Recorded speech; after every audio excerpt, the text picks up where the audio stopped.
Assalamualaikum warahmatullahi wabarakatuh. Perkenalkan, nama saya Alif Fadilah Purnomo. Perkenalkan, nama saya Danta Arsita Pratama. Perkenalkan, nama saya Syifa Nisa Maulida. Perkenalkan, nama saya Salsabila Adriano Putri. Di sini kami akan melakukan praktikum koloid dengan menguji larutan garam, susu, dan kopi. Alat yang digunakan yang pertama ada senter, yang kedua gelas 1, yang ketiga gelas 2, dan yang terakhir gelas 3 dan juga pengacu. Bahan yang digunakan yang pertama air, kedua gula, ketiga susu bubuk, keempat kopi. Tujuan dari praktikum adalah pembuatan sistem koloid melalui berbagai macam percobaan dan mempelajari karakteristik pengaruh penambahan zat kimia tertentu terhadap sifat protein dan degradasinya. Sebelum menonton, jangan lupa like, comment, and subscribe. Enjoy! Percobaan yang pertama yaitu larutan gula dan air. Pertama, masukkan gula ke dalam gelas beserta air.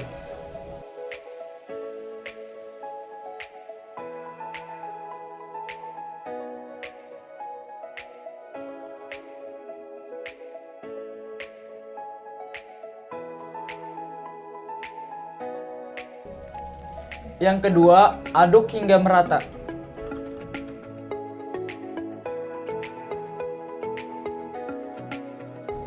Percobaan yang kedua yaitu susu dan air.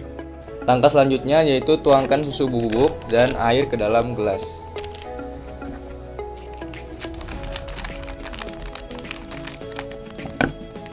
Pertama susu bubuk,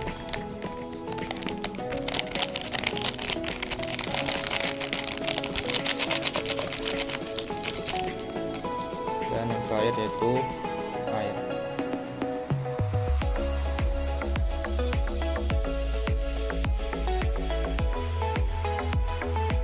Dan langkah yang terakhir yaitu aduk campuran susu dan air hingga merata.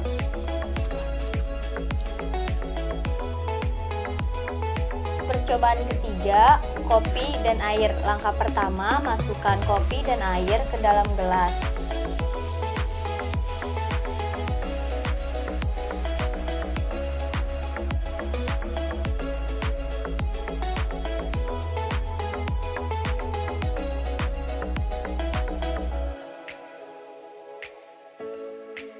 Kedua, aduk hingga rata.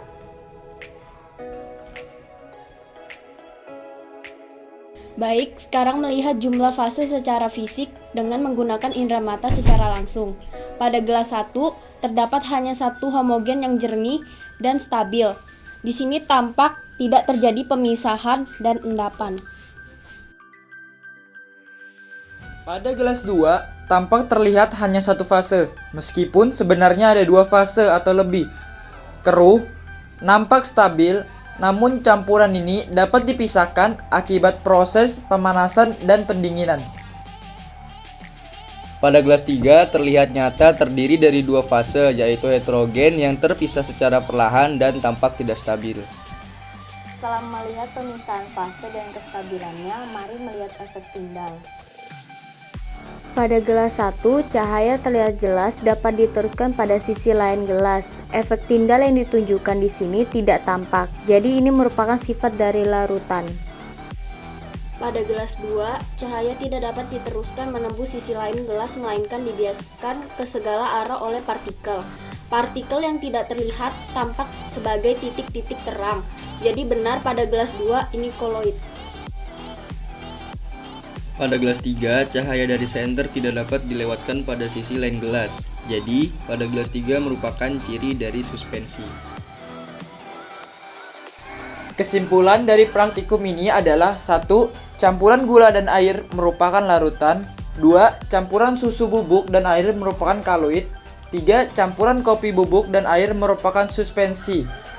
Contoh lain dari larutan adalah sirup dan air.